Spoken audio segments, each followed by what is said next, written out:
High কমিশনে ঢুকে জাতির পিতার ছবি নিয়ে অপমান করেছে। এত সাহস কোথা থেকে পায় আমি জিজ্ঞাসা করি।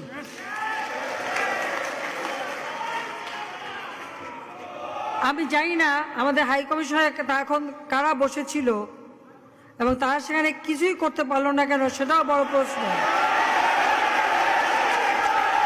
আর আমি আমার প্রবাসী যারা বাঙালি, না আমার প্রবাসী বাঙালিদেরও আমি বলবো যে যারা এই ঘটনাগুলি ঘটিয়েছে তারা চলাফেরা করে না, তাদের দেখেন না।